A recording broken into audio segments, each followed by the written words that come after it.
Magandang hapon po sa bawat isa. Ah, Welcome po sa regular po na kapihan sa PIE Romblon, no? So ito po yung unang kapihan natin ngayong Disyembre at baka masundan pa naman po, no? Depende sa ability po ng ating mga guests. So ito pong programa pong ito ay hinahatid po sa inyo, no, ng Philippine Information Agency Romblon. Katuwang po ang Romblon Media Association at ang Odjongan Public Information Office, no, na nagpahiram po sa atin ng studio po nila dito sa Odjongan Romblon. At ngayong araw, no, i-share po namin, no, bilang paghahanda sa Christmas season, no, yung iba-ibang programa naman po ng Bureau of Fire Protection para masiguro yung kaligtasan ng lahat, no, na ating mga kababayan sa celebrar nga nitong Pasko at ang bagong taon, no. So ngayong hapon, makakasama natin sa guest, no, natin si acting fire marshal, no, ng Odjongan, si senior fire inspector uh, Elizalde Garcia. Sir, magandang hapon po sa inyo. Magandang hapon po, sir, at sa lahat ng ating mga kababayan na nanonood at nakikinig ng palatuntunan ito. Thank you, sir. Sir, kasama din natin ngayon, no, sa panel naman ng media, si Sir Awe Eranes naman ng radyo natin Odjongan. Sige. Sir, baka may paunang mensahe po kayo sa ating mga kababayan. Ano ba yung mga programa ng BFP ngayong magpapasko tsaka bagong taon?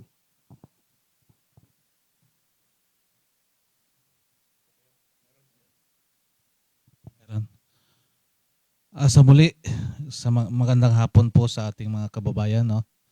Nandito po muli ang Odjongan Fire Station, patuloy na nagpapaalala sa ating mga kababayan. Dito naman tayo sa holiday season. Darating yung Christmas, New Year, at marami naman mga kababayan natin busy sa mga ganitong buwan hanggang New Year. Isa sa pinag-aabalahan natin yung paghahanda sa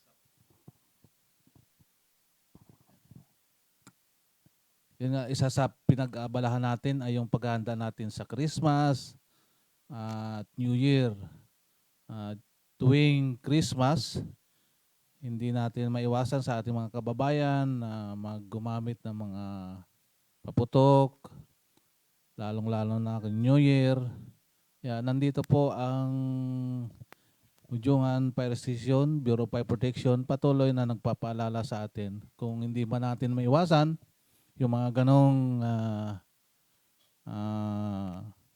paggamit ng mga paputok, ay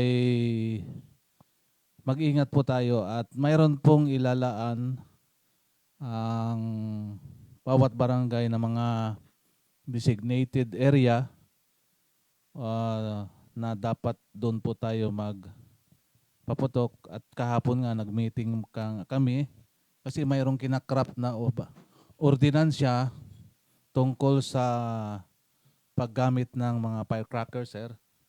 Ito ay committee meeting. Kahapon umattend po ako na ang bawat barangay ay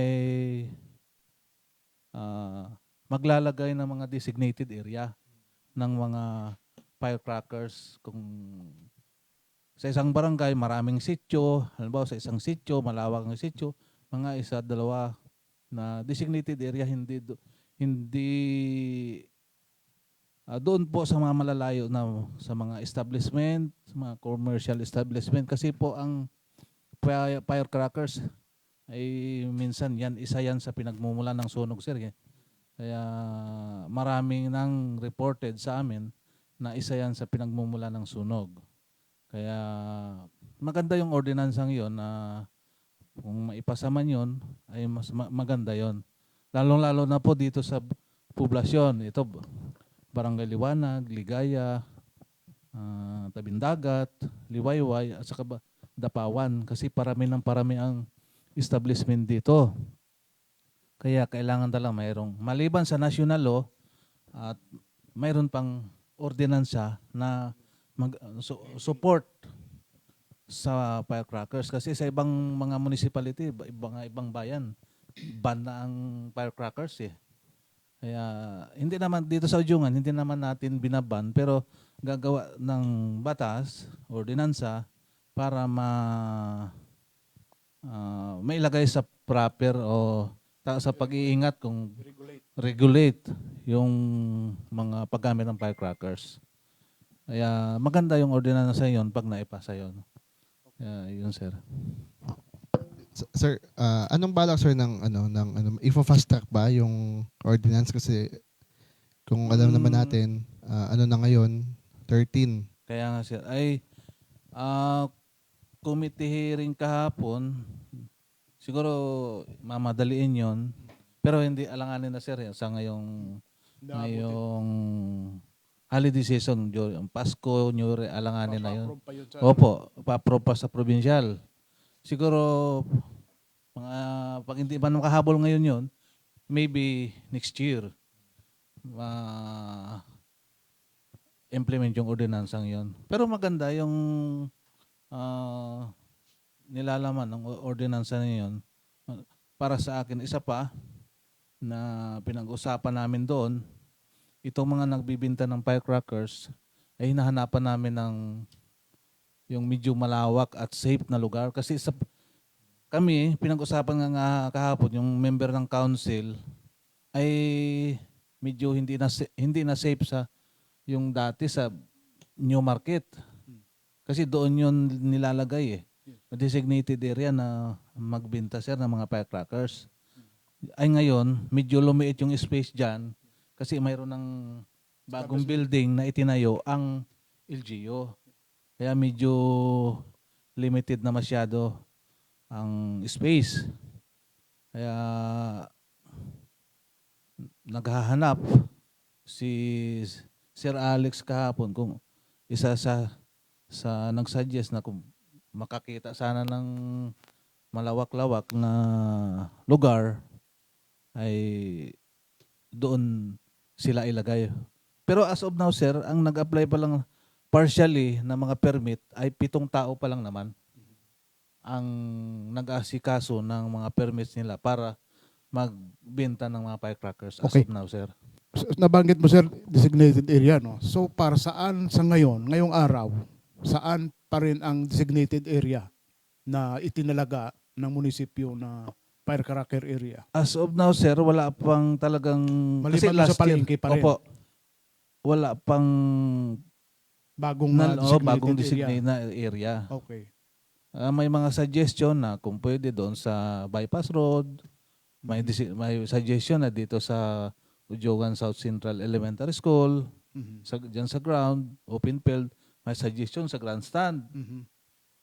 at may suggestion sa Baywalk. Okay. Yan. Eto sir, no? Medyo masalimuot yan dahil siyempre yung mga naghahanap malayo. Kumbaga parang maninibago yung ating mga kababayan. Yan nga, sir. So magiging problema ito ng ano, ang isa magiging reklamo dito ng mga nag-apply, baka walang bumili sa sobrang layo. Yun nga, sir. Yan So, nga. ano ang naging napag-usapan kahapon? Ano dapat yan masettle nila bago pa dumating yung panahon na pwede na Opo, sir. magkuhan? Opo, sir. So anong napag-usapan Sa akin kahapon? naman, kung walang makitang Designated area. designated area, ay siguro doon pa rin. Sa dati. Pero, ang suggestion ko kahapon, doon pa rin siya. Pero, kung Ano hindi ang mga man, limitasyon? mayroon talaga yung requirements sa fire safety ay susundin talaga. Mhm. At pag nandoon ang designated area, Mm. ay i-standby ko yung isang fire truck na doon Tama. sa simula ng bintahan hanggang mag-out sila doon. Kailan ba sir mag-start ang kwan? Wala bang tinak ng araw kung kailan mag-start yung pagbenta? Pinababalik namin sir yung nag-asikaso ng permits kasi asikaso sila, pumunta pa sila ng Krami sir eh. Mm. Pero dumaan na sa amin, nagbayad na sa amin. Pero yung clearance namin na manggagaling sa amin, ibibigay namin yun sa December, I think December 28, sir. So 28. Opo. So linawin natin sir, no? Ano yung mga requirement pala ng isang nag-a-apply para atin may malaman ng ating mga kabayan? Gaano ba kahirap, gaano ba kadami ang nire-require ng mga papilis para makapagbenta? Paano ano-anong mga dadaan ng opisina? Sa amin, sir, sa BEP, Mhm. sa Camp Crame, sa Fire and Explosive FEO. FEU Oh, unit, doon sila sa Ujungan MPS. okay. ah, Police clearance. yan ang dadaanan, sir, sa Mhm. police, sa BEP, Mm. sa Camp Crame. Dito, business permit, sir. So madugo-dugo. Yun, sir, sa mayor's permit. Mm. Parang special permit yan, sir, eh. Okay. Na may days lang. Mm. Kung Limited ilang ang days- araw. Opo, limited ang Okay. araw. Special permit. Mm. So Kaya, sa mga gusto mag-avail, magkano ang babayaran sa Bureau of Fire, sa police at sa tanta nyo sir, ano, sa experience nyo? sa Mga amin, magkano sir, ay- gagastusin ng isang aplikante? Sa amin ay 1,000, sir. Yan. Malaki talaga, no? So, ibig sabihin, talagang hanggat maaari, dinidiscourage talaga ang pagbinta hanggat maaari. So, by way of taasan yung mga pasingil at kumbaga, higpitan talaga ang requirements. Parang ganon. Siyempre, tama lang naman yon in order na ma-secure naman ang kuha natin, no? So, maganda yung nabanggit nyo ngayon, sir, ano, na kung doon pa rin sa dating area, sa palengke, obligado magtambay ng isang Yun, fire ng truck. fire truck. Opo, sir. at least yun man lamang ang solusyon. Maliban po doon, sir, sa i-standby namin yung isang fire truck, mayroon silang mga, like for example, fire extinguisher. Yes. Or, Yung basic pa rin nilang opo, sir, kailangan. may tubig, provide sila ng drum na Yes. lagyan namin ng tubig. Mm. At saka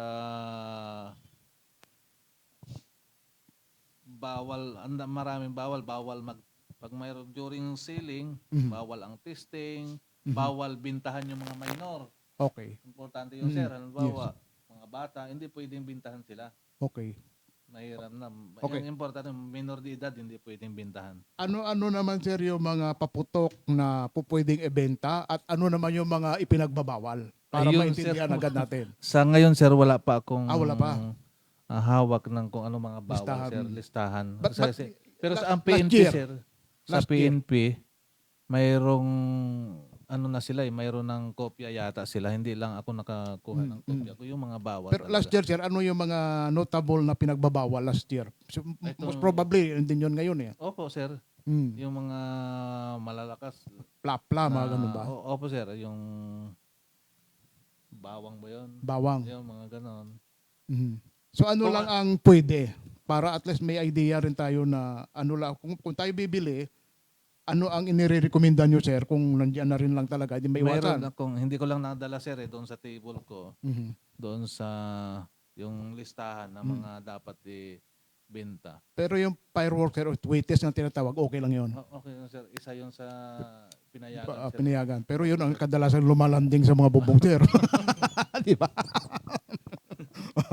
Kumisar, imbis pa ibabaw, pag Kaya, So, pero yun ay mga regular pa yun eh. Mga nakaraang taon, yun pa rin yung mga kwan. Siyempre, yung mga 5-star, yung mga ganun, okay lang yun. Pero yung ano sir, yung ano nga ito, yung maliit, watusi ba yun na nakakalason? Nakakalason. Bawal yan ngayon pa rin. Oh, bawal yan, sir. Yun. Bawal, kasi Importante kasi nating maraming na-disgrasya dyan eh. importante kasi maipaabot natin sa ating mga kababayan yan para ang mga magulang mismo ma-advisean yung mga bata. Opo. Kasi kahit hindi yun bibili doon, may mga patago pa rin yan ng mga pinagbibilan sila eh. Pero at least, masabihan natin yung magulang na sabihan yung mga anak, huwag yung mga watusi. Nakakalason yun eh. Kaya nakakalason. Nakakalason. Yun ang isang dahilan. Okay. Sir, may plano ba ang BFP? Sino ba sir yung kumbaga, nag-check kung yung may isang lugar na Nag-monitor. Doon nagbebenta sa area. daw ng mga paputok pero wala palang permit from the BFP, from the LGU? Kami, sir, sa dito sa Ujungan, kami, sir, nag-iikot kami kung yung mga walang permit o illegal na nagbibenta. Makikita natin yan, sir, dito pag kami may tinatawag So na may listahan kayo nun eh. visibility. Yes. Kaya makikita natin yan kung nag-illegal na nagbibinta, Hmm. ay joint force kami ng PNP, pupuntahan namin, asisitahin yan. Kunwari sir, lisensyado siya, nakakuha sa ng special permit. Opo. Pero may mga palusot siya ng mga bawal na katulad yan, yung malalaki, yung mga dati-dati, may mga Bin Laden pa dati, yung mga talagang malalakas. Hindi maiwasan yung mga kababayan natin, naghahanap eh. So paano yun yung mamonitor yun? Yan sa mga ganyan, sir, hindi namin 100% Pero mamonitor pwedeng yan, sir. mag-report sa inyo. Pwede, sir. Mhm. So Halimbawa, paano gagawin ng mga pwede, nakakita? opo, sir. Pero doon sa display center o sa selling area, Hindi yan kung sila saan, doon magdi-display. baka may mga patago pa rin Yes. nakakalusot. Pero pwede nating i-report sa ating mga kababayan ngayon, ng mga nanonood sa atin, na pwede, pag may nakita silang ganun, pwede iparating sa inyo. Pwede, sir. Saka Kasi- sa PNP, sir. Oo, kasi PNP. siyempre, yun ang magkukos ng Opo. ng mga sunog kadalasan. At alam natin, hindi na mabawi yun kung mangyari man. Huwag naman sana. Mm.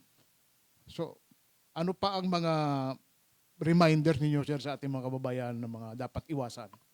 Ay sa amin, sir, hindi kami nagsasawa na magpaalala sa ating mga kababayan, lalo ngayon, holiday season, na kung pwede nga, wag nang gumamit ng mga paputok talaga eh. Di ba? Tama yun. Hanggat maaari, katulad ko, hindi rin ako naggagamit So, ano, ng sir, mga ang nire-recommenda mo bilang officer in charge ng Bureau of Fire? turotot. Turotot. Okay. Yung anong mga pampaingay na lang.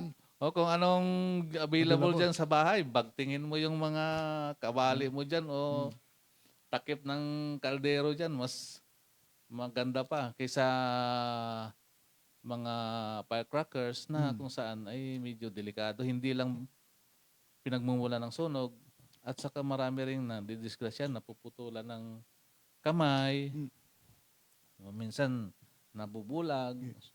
Kaya maraming nadidisgrasya dyan, sir, paggamit ng mga paputok. Kaya sana sa ating mga kababayan ay lalo na kung mga nakainom na, Yes, yun nga. ako, I mean, hindi nag-iingat na kung gumamit ng mga firecrackers. At saka yung mga namumulutan kadalasan ito, madikit lang kamay, di ba, galing sa paghawak ng mga pulutan, biglang magsisindi yan. Opo.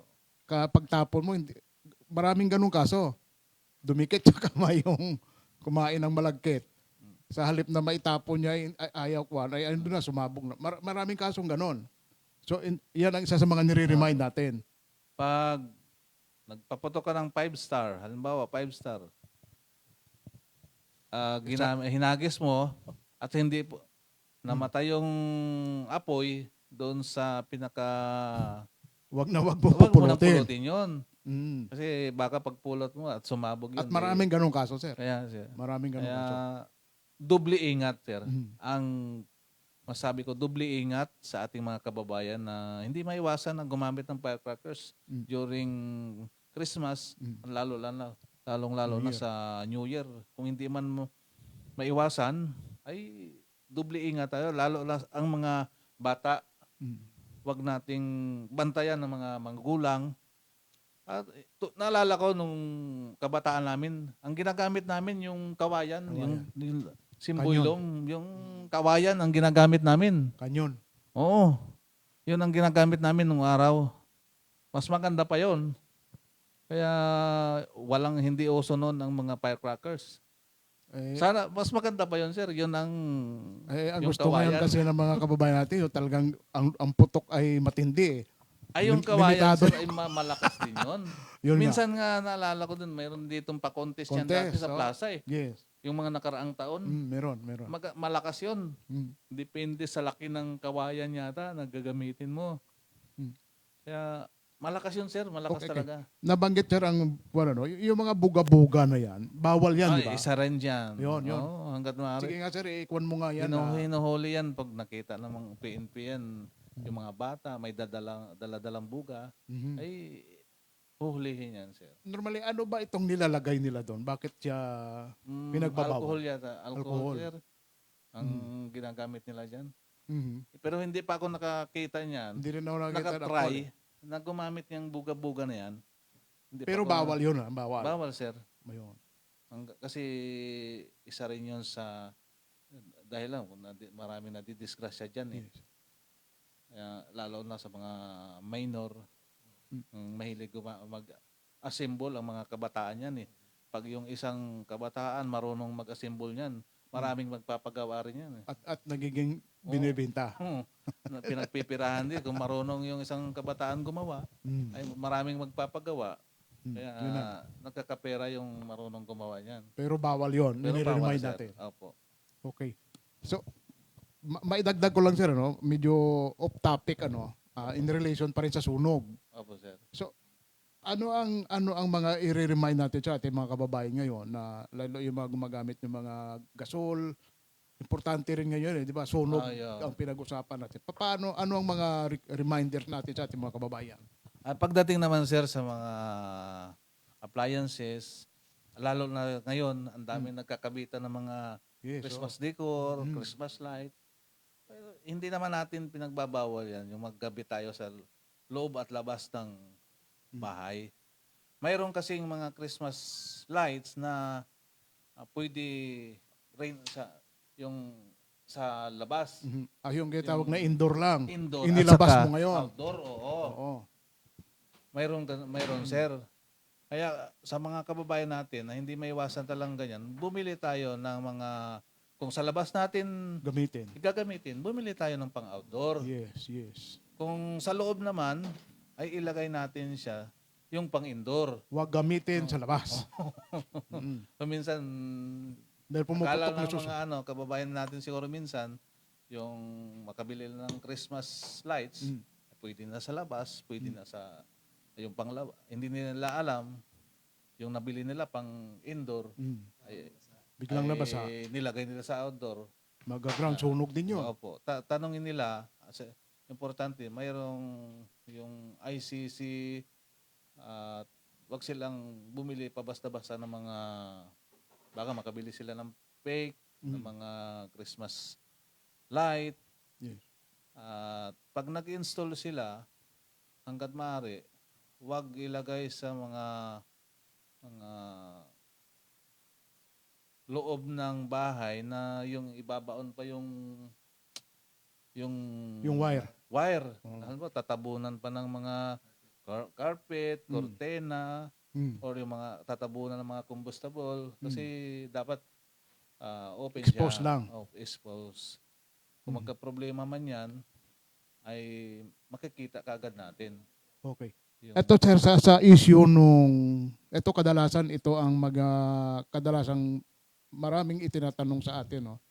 Natanggal ang hose doon sa gas stove. Siyempre mag-aapoy yun. Ano ang may rekomenda doon ng Bureau of Fire? Kailangan bang buhusan mo ng tubig? Paano ang gagawin yan?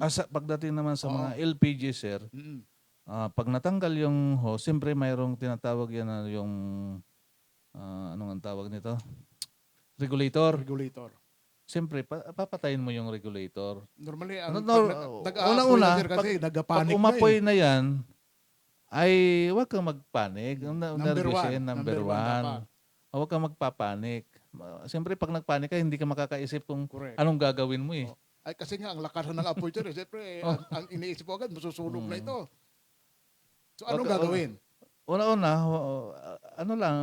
huwag kang magpanik. Okay.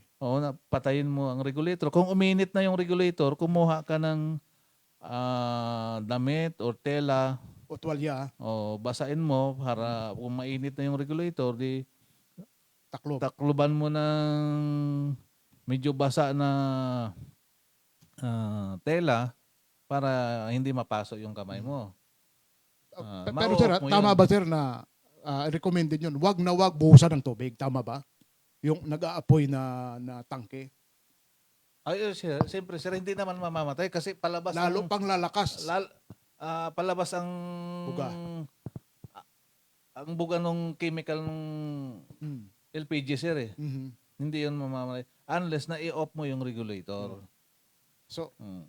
para malinaw, pagka natanggal ang host at nag-apoy, unang-unang gagawin, huwag magpanik. Yun ang number one na rin na Opo. requirement. Opo. Pangalawa, maghanap ng basang tila or basahan at itaklob doon sa tangke o kaya doon sa dulo ng kwan para mamatay. And then, isarado. Pangatlo, isarado ang Regulator. Yun. Una, i-off talaga ang regulator, sir. Kung hindi pa na, kasi hindi yung titigil, sir, Hmm. na lalabas ang chemical kung hindi mo na-off ang regulator. Ito pa isang senaryo, sir, no, na kailangan ma-remind sa ating mga kababayan. Natanggal ang regulator na wala namang apoy. Tapos nakabukas yung tangke. So, siyempre, hindi natin alam na bubuga yun ng laman. Hindi mo alam ngayon, pag sindi mo, kumbaga, in-start mo na hindi mo alam na tanggal pala sa likod, may gas yun doon, sigurado.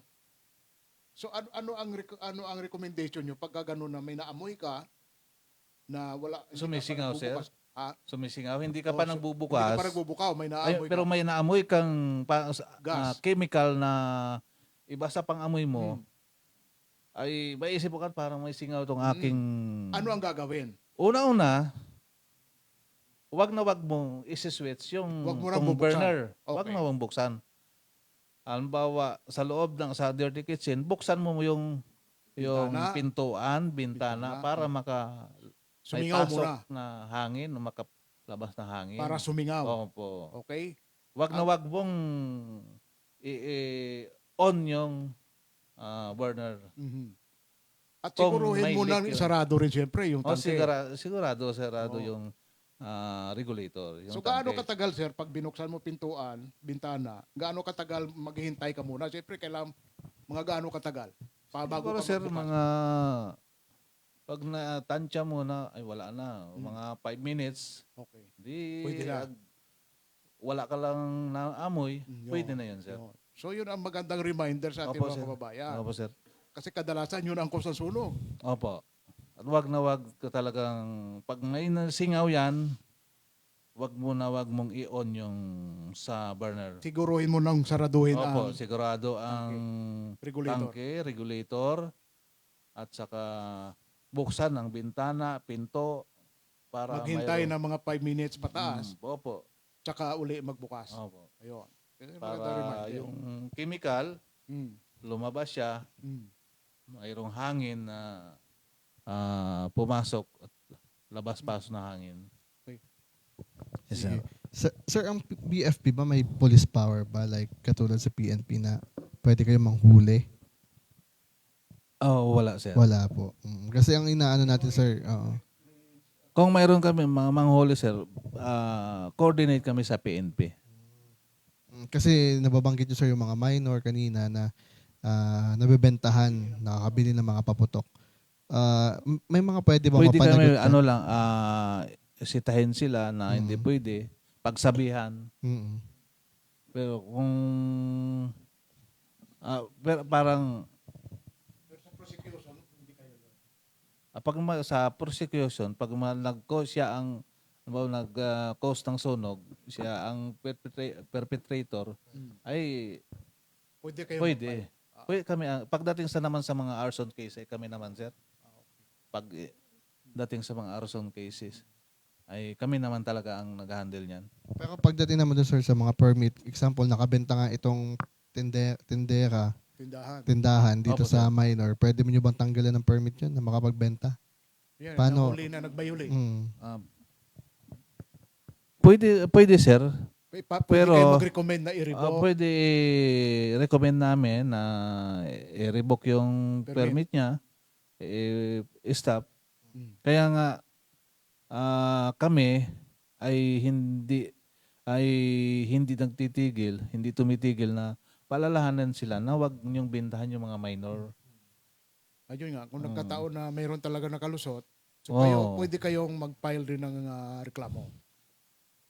Sa first officer, pagsabihan namin na bawal talaga magbentahan yung mga minor. Kung ayaw talaga, kung matigas talaga ang ulo, di ay i-coordinate Ito namin. pa, sir. Maliban doon sa revocation ng permit, ano pa ang mas malala na penalty na pwedeng i-impose sa mga nag-violate na mga Revocation permit, kumpiskahin yung mga paninda? nila. Wala ba silang mga penalty na magbabayad? May mga ganun. Under sa Bureau of Fire na kwan, na mga circular. Kasi kung mayroon ng na-issuehan sila ng permit, ang na-violate lang nila ay yung Nagbenta ng ibawal. benta ng bawal. Normally, yun lang naman yun eh. Di ba? Na magbibenta ng bawal eh. Wala nang lalagpas doon ibang violation eh. Malibang magbenta sila ng droga doon, ibang usapan iba yun. na yan. Kasi kaya nga, dahil ang magiging violation na nila kadalasan dyan, nagbenta sila ng mga bawal na mga paputok. Opo. At siyempre, nagbenta sila ng walang permit. Dalawa lang Ayun. yan eh.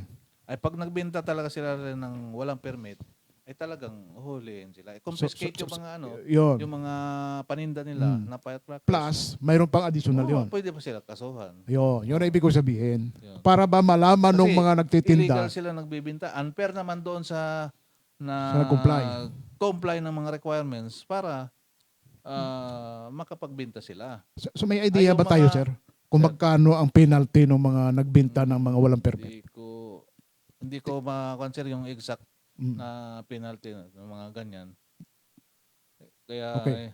hindi ko rin alam yung, Mm. yung Pero possible BFP ba, question. sir, yung kumbaga, BFP ba yung Pwede sisita, mag-file ng kaso.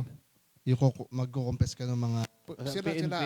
Kayo ay authorized na mangupiska. Sila eh. O, PNP. Concern nila yun eh. PNP, sir. mm, Kasi Pero pwede rin kayo, sir. Siyempre. coordinate Concern ng ninyo yun eh. PNP, mag-confiscate talaga ang PNP, sir. Mhm. Ay kayo ano ang kuha nyo? Kunyari, kayo ang nakahuli. Kayo ang nakatuklas na Coordinate nagtinda. kami sa PNP, sir. Turn over nyo lang sa Turnover PNP. namin sa kanila. Join force kami.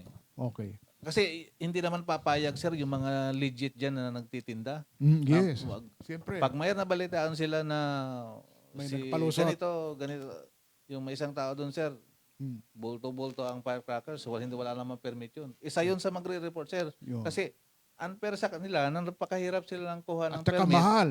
Opo, Mahal. sir. Hindi pa basta-basta ang kumukuha ng permit para lang makapagbenta sila. Samantalang mayroong magbibenta niyan. Illegal, walang permit. Sa- Ay, sa- magre-reklamo Sa talaga ano, yun. sir? Sa experience nyo, may mga nahuli na ba kayo na mga nag-violate? Na mga, Sa akin, sir, so far, wala pa naman, sir. wala pa naman. Wala pa po. Ano lang ang mga violation na inyong na-encounter? Mga Ay, yung mga nagbibenta sa Bata. tagal-tagal, sir, sumusunod naman, sir. Kung ano yung aming i-recommenda sa kanila na mga fire safety requirements, ay sumusunod naman yan, Pero sir. ang ano kasi diyan, ang isa sa dahilan na may mga nakakausap din ako na mga dati-dati na mga nagtitinda. Nagrereklamo sila, hindi sila makabawi doon sa ginastos na ginastos nila sa pag-comply ng permit kasi nga mahal sa Opo. inyo pa lang 1,000 mahigit eh. Lalo sa karami, mahal din 'yon. Ang mahal din, Sa sir. pulis, ang police clearance yan, mahal din. May barangay clearance pa yan eh. May municipal clearance pa, may mga permit pa. So, madugo-dugo rin ang perma, ang gastos. Kaya nga, sir. Ngayon, dahil nga ang daming limitasyon, para ang dating para hindi nila ma-recover yung ginastos. Dagdagan pa ngayon kung ililipat ko sa ang malayong lugar, baka wala na nga magbenta. So, sa kabuuan, mas mabuti rin kung ganon. Kasi wala na delikado. Kaya lang, hindi yan mawala, sir. Kultura na yan eh. Di ba? So, Opo, sir. yan ang dahilan kung bakit naobliga yung iba na magpalusot ng mga mahal na mga bawal. Yun Ayan ang ay, sir, hindi Yun. natin na mabantayan sila ng 24 hours sila kung ano talaga yung ibibenta nila. at saka hindi naman sila sa harap diyan magbibenta siyempre. Opo. Patago 'yon. Yun na nga lang, Yun malaman na lang natin. Wag naman sana Pero kung na-disgrasya na. doon sa pwesto nila na mayroon talagang masyado May namang nakuha. obvious Oo. na bawal na yung bawal wala doon sa listahan ng mga pwedeng ibenta, mayroon bawal talaga doon ay kung obvious naman na ay Etong cancer, yung tinatawag na Cinturón ni Judas, hindi yan bawal. Depende lang siguro kung anong laman. Kung 5-star lang, okay lang, di ba? Pero kasi mayroong Cinturón ni Judas na bawang na malalaki ang nakalagay. Nakita na ako niyan. Bawal ba yon yung gano'n? Malalaman sa listahan. Doon yan malalagay sa listahan eh. wala lang akong dalang listahan sir ng mga bawal talaga eh. Hindi ako nakadala ng... May mga Goodbye Philippines pa yan. Yung ganun kalalaki, oh. Ganito Dapat kalalaki. sinama, sir, ang ano, Ganito ka. dito. Susunod, oh. Na, Oo. kasi may Ano- mga listahan na sila. Yes, anyway, importante maipaabot natin na ang obligasyon ng mga nagtitinda dapat compliant sila sa requirements. Sa requirements. Sir. Oo. Importante po yun. At mahalaga ngayon, mai-announce natin kung saan ngayon designated place kasi para malaman na sana. Pero kailan natin malalaman yan, sir? Bago pa, nabanggit nyo, bago mag-December 28. Sana alam na natin. Pinababalik namin sila December 28, sir, para doon sa clearance, fire safety clearance, sir. Na So- ibibigay namin. Pero bago Bago kayo mag-issue pala, oo, i-inspect muna kami doon, sir. mag-ocular inspection sa Yes, lugar. sir. Mhm. Kung saan yung designated na Mhm. pagtitindihan na sir, ng mga firecrackers, sir. At syempre, usisahin nyo yung talagang paninda nila. Opo. Mhm. So sa ngayon, Importante yung lugar, sir, eh. kaya sa ngayon, hindi pa natin masabi, maliban doon sa palengke pa rin, doon pa rin ang designated area sa ngayon. Doon pa rin. So, Pag walang makita, sir, ay doon pa rin. Okay. So kaya nga, ngayong, as of today, doon pa rin. Dahil wala pang nakikita. Di ba? Ayaw nga sa part namin, at marami din doon sa meeting kahapon, ayaw, Meron. halos lahat ng mga member ay Ayaw doon. na doon sana kasi kaya hazard sa... Ibig sabihin, natatakot din pala ang mga taga Kasi palengke, hazard yan eh. Hazard Yes. dyan sa palengke. Kaya ay wala namang makitang medyo malayo Okay. sa... Kung ako tatanungin sila, no, suggestion ko kung saan. The best na doon sa Kwan, dyan sa bypass. Mas open dyan eh. Mas malapit pa, accessible pa pati. Kung ako, yun ang isasuggest ko. Malapit lang din eh. Kaysa dalhin pa sa barangay, medyo malayo na yun eh. At saka yun ang predicament nga ng mga magkukuha ng permit.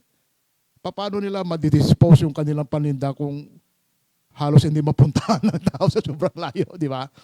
So ako, Pagdating naman sa bypass, sir, suggestion lang naman yung kahapon. Kaya nga. Siyempre, ay yung bypass road, hindi sa LGU yun eh. Di ba sa DPWH yan? Ay, hingi ka pa ng... hindi pa ba na turnover yan? Hindi pa, Hindi. sir, tapos, Hindi, pwede naman mag-coordinate lang siguro, hindi naman pang matagalan eh. Temporary lang naman yan eh. Ilang araw lang naman yan. Tingin ko naman, hindi naman siguro maghahabol ang ano dyan. Ang kasi DPWH. tatayo sila ng kahit Kunting kubol-kubol, di ba? pwesto doon. Matter of Trapal, 1 week lang or- naman yun eh. Siguro hindi naman Pero wala ka... pa naman, sir, na final kung saan talaga. Pero Kaya pwede siguro sir, i-suggest mo na lang para doon. Kasi mas maganda na doon. Mas secure, walang bahay doon. Kumbaga, hindi naman sa hinihingi, magkaroon man ng disgrasya, at least walang tao doon. Di ba? Kasi sa palengke nga naman, ay hindi sila makatulog. pag sa palengke naman, sir, mayroong hindi naman sila 24 hours sila dyan. Ayun din yun eh. Ang sa bypass, ganun din yun eh. Halimbawa, sa 31, Hanggang alas 9 lang, alas 10. Ay December. kumaangang naubos. pag sa 28, pag-start sila, siguro, hindi naman naabuti ng gabi siguro sila dyan. Wala sir. Prior sa 28, bawal pa magbenta. Prior sa Kasi December wala 28. pa silang permit, sir, eh. O kaya nga, so ibig sabihin, dahil kayo ay mag-i-issue hanggang December 28 lang, 28 ang... onward. Opo, sir. Oo. So meaning, pag mayroong nakita ngayon dyan, bawal yon. Bawal pa Ayun. yun kasi wala pa silang permit. Eh. Kaya nga. So yun, at least malinaw. Opo. Kunyari, pagdaan natin doon, mayroon na doon nagka-pwesto. Bawal pa yun. Bawal pa yun, sir. Ayun. So wala pang... Wala pang na-issue sa part permit. namin, wala pa kami nang bibigay na Ayun. clearance. Clearance. So malinaw yon. Yun ang importante. Sir, puntahan naman natin sir no, yung sa mga issue naman na dito sa business permit sa dito sa atin. Sir, kamusta naman yung implementation yun ng fire code dito sa atin sa Romblon, sa Odjongan?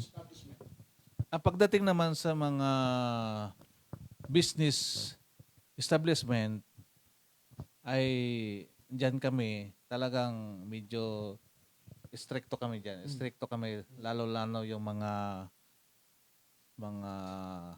pero pag may tinatawag kasi sir simple transaction at saka complex transaction. Sa mga establishment na mga malalaki like for example ay Hardware. itong Hardware, kunwari lang. hardware, mga hotel, lodging house. Oh. Kasi narinig ko, sir, Stricto eh. kami dyan, sir. Mm-mm. Lalong-lalo na pag lodging house, boarding houses. Oo, yun. Mm-mm. Stricto kami. Okay. Yan ang aming, kasi sir, example sa boarding house, dapat kung ano i-recommenda namin pag conduct ng Dapat inspection, strictly i-comply talaga. kung anong makita ng fire safety inspector Mm-mm. doon sa isang boarding house na yon, kung anong ipa-comply niya, dapat sundin niya yon. Okay. Ito pa sir, ang isang issue na compliance, in terms of compliance. Gaano kayo kahigpit pagdating sa compliance ng fire extinguisher? Ito kadalasan, establishment eh. Isa yun sa requirement, sir, sa pagdating sa fire safety. Dapat mayroong fire extinguisher. Pero malaya sila, sir, kung saan gusto nila bumili. Mm-mm. Oh, yun nga ibig natin sabihin sir, mandatory ba bago mag-apply sila ng business permit, mandatory na kailangan May fire ay nakalagay extinguisher. doon ang Opo, sir. requirement Opo, ng sir. Kung ni-require sila na mag-provide sila ng fire extinguisher. fire extinguisher, dapat i-provide nila talaga yun, sir. Mhm. Okay. Ito pa ang isang Kung issue. wala naman, ay bakit bibili sila? Mhm. Pero di ba, ang alam natin ngayon, may ordinansya yata na lahat ng establishment ay mandatory na mayroong naka-standby na fire extinguisher. Mas maganda yun, sir. Mas maganda yung ganon. Pag mayroong Sa inyo, hindi nyo ba gina-require doon bago mag-issue ng clearance na kailangan mayroon kayong fire extinguisher? tinitingnan din namin, sir, yung mga kumukuha sa amin ng mga business permit. Kung halimbawa, katulad dyan sa palengke, yung mga stall, hindi na natin na yan pwede. Stall, okay. So Require pa ba natin sila ng... So meaning, may ano rin, may leeway din. Medyo Opo, sir. maliban na lang sa mga malalaking commercial Malalaki, establishment yan. talaga. Opo. Mandatory. Lalo na gasoline station. Ay, yun ang importante, sir. Dapat Hindi compliant talaga sila kung ano yung mga sa safety requirements. Pag sinabing compliance, lalo na yun sa standard na paggamit ng mga wirings. Opo. Oh, so ano ang recommendation nyo, sir? Mapa hotel, mapa lodging house, boarding house. Kung ano yung i-recommenda ng fire safety inspector ko, dapat sundin talaga nila. Pag sinabing number Kasi- ganitong wire, dapat ganon. Once na hindi nila sinunod yun, pag nagka-problema doon, kami Kayo ang liable doon. Yes, yes. Like for example, sa isang boarding house, mayroong ang requirements ng boarding house yung secondary exit niya ay ganito ang Number of lapad. wire. Ganito ang lapad. Hindi niya sinunod. Kayo ang Ay hindi na hangga't hindi na niya sinusunod yun, hindi namin siya mabibigyan ng clearance. clearance. Ayun.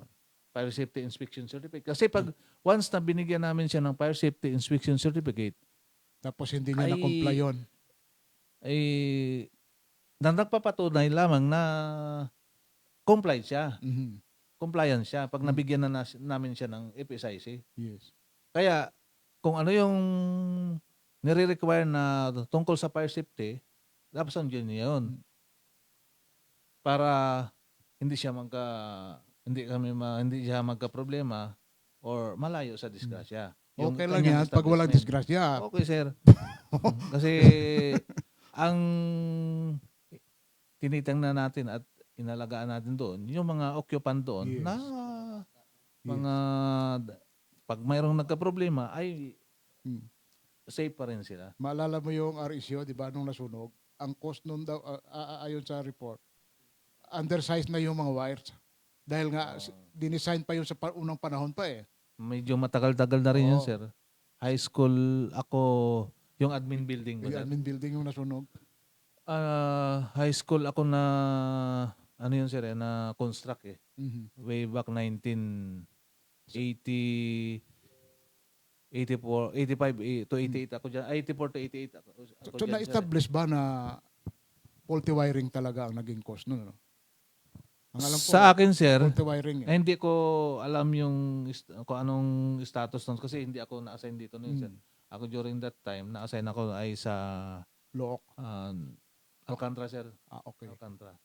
During nasunog yan. Kasi ang isa sa mga nakausap ko doon, ang sinasabi nga ay yung mga wire noon ay dinesign pa yun nung araw pa ng mga hindi pa gaano ang mga appliances, hindi pa gaano kalalakas. So, siyempre dahil nag-double na yung mga power at yung mga appliances, hindi na kinaya ng mga wirings. Baka isa rin sa dapat tingnan natin.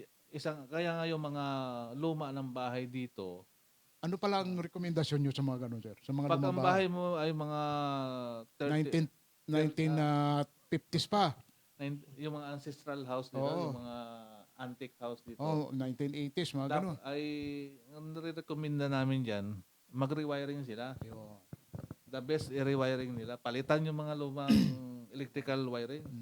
Magpalit ng bago para safe. Gumastos ka man ng 50 mil, yung halaga ng bahay mo, 50 million eh. Oo. Tapos yung wiring mo, yun ang magiging cost. So, hindi baling gumastos. Di baling gumastos ka, safe naman. Yun. May protection yung bahay. Opo. Pero kung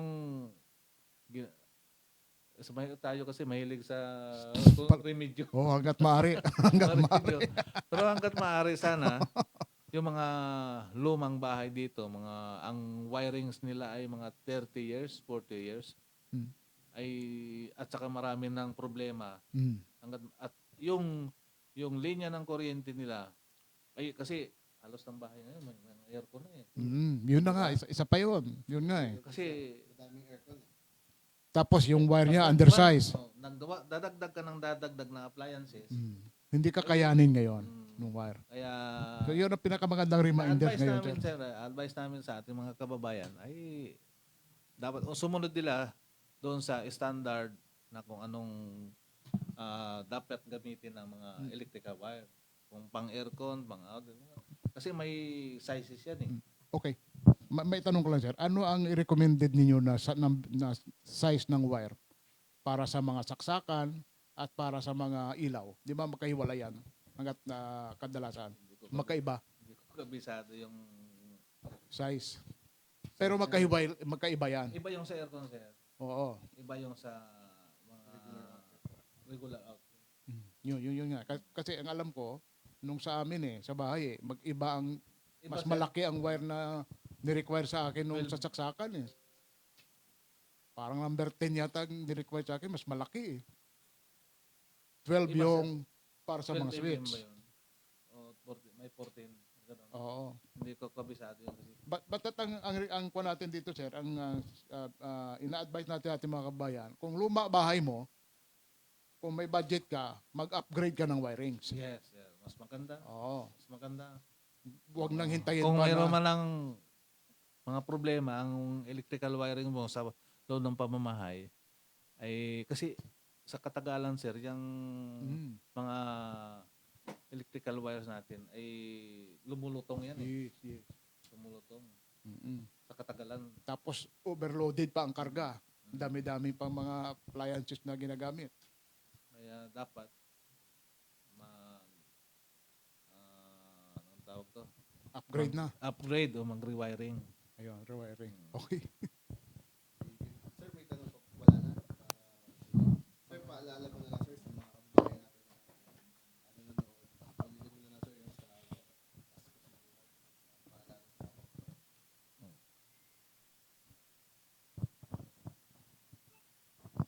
Hello. Sige, sir, paalala mo na lang, sir, sa mga kababayan natin, no, na sa ating pagtatapos, no, sa mga, lalo pa ngayon, magpapasko tsaka magbabagong taon.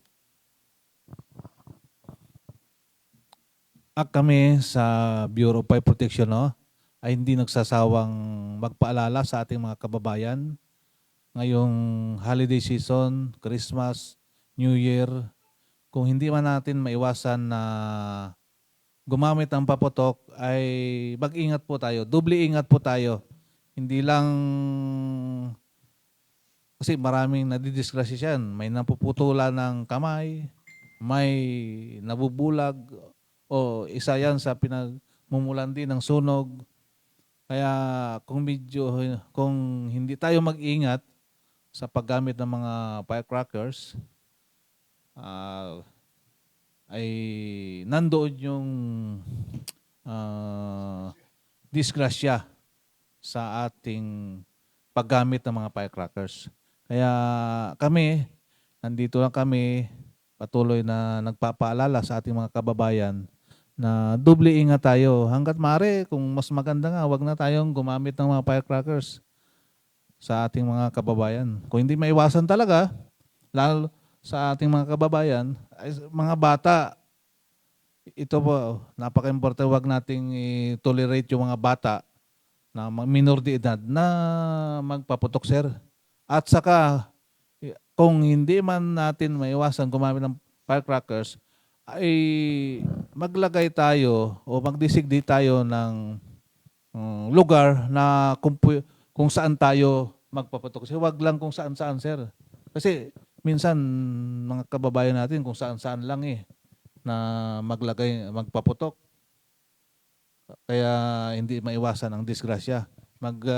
Sa isang sitio o sa isang lugar, ay maglagay tayo ng designated area na dito lahat na magkapitbahay po, dito lang tayo magpaputok para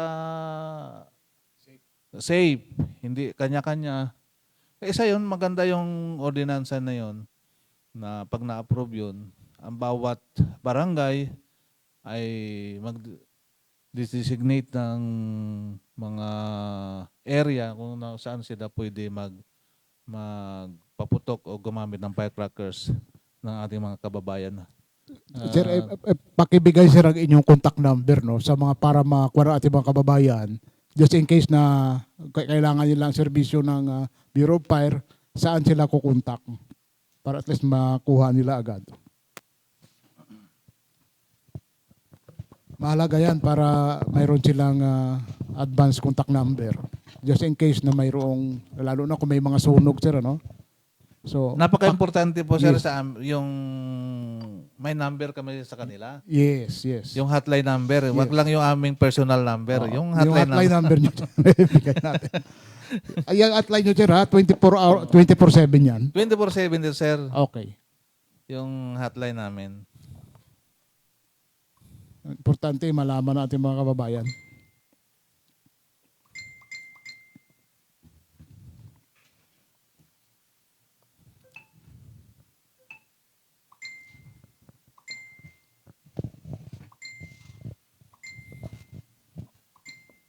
Magkamali ng pagbigay, sir, baka personal number may bigay. Ito, sir, yung hotline namin, Udjongan hotline sa ating mga kababayan, no? Ito po yung Udjongan Fire Hotline. Hotline po ng Udjongan Fire Station. 0928 270 8467. 0929 0929 pala. 0929-270-8467. Sunod, 0998 857-8987.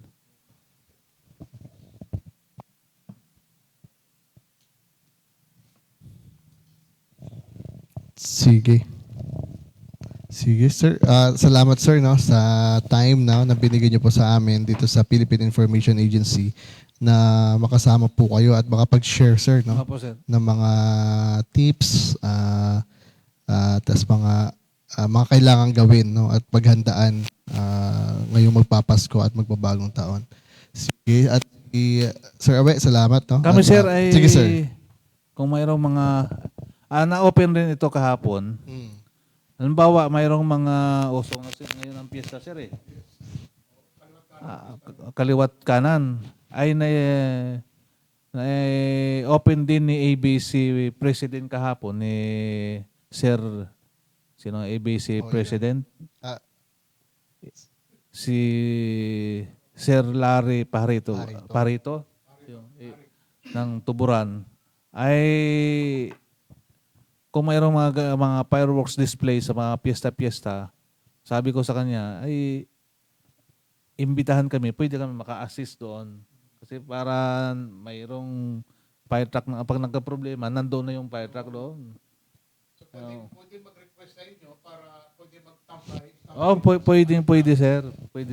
Kahit sa mga private na, halimbawa mayroon silang event na kailangan yung So, pwede pala mag-request pala sa Pwede, inyo, sir. sir. Ano? Ayun, yun pala eh. kasi sa halimbawa birthday mo sir. Oo. Mayroong Mas fireworks gustong-gusto display nyo ako. yung mga ganun, sir, di ba? Oo. Oo. Mayroong fireworks display ako. Pwede Oo, ka mag-request ayun. sa amin sir ng pwede ba sir Kahit- magstambay sa Kahit walang firework display, basta imbitahan ka, sir, walang problema, no?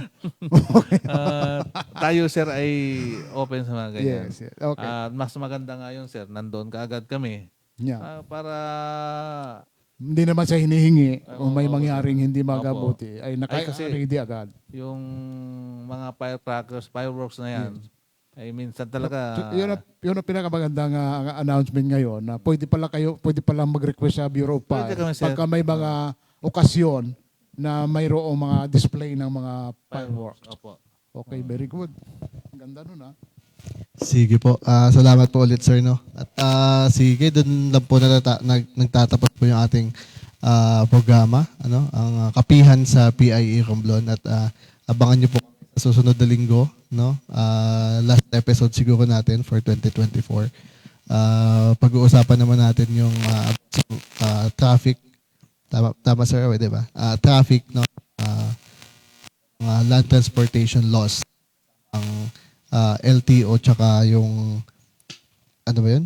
BIVAR training center parang sa San Andres. Sige Kung po. mayroon pang sir kami, kung mayroon pa ulit kayo sir, bago magpasko o New Year, imbitahin niyo. ulit. Sige po sir. Opo. Mag-special tayo sir para ano. Pwede, sir. Para dito ulit tayo, parating ulit natin sa ating mga kababayan. Kung mayroon pa tayong dapat ipaabot sa kanila. Opo sir. Opo sir. Opo sir. Sige po. At yun, no, salamat ulit no sa Ojongan Public Information Office no sa pagbibigay po ng espasyo sa kanilang opisina para programa po tayo dito ngayong Biyernes ng hapon. At ako naman po si Paul Jason Fospo ng Philippine Information Agency. Maraming salamat po at ingat po ang bawat isa.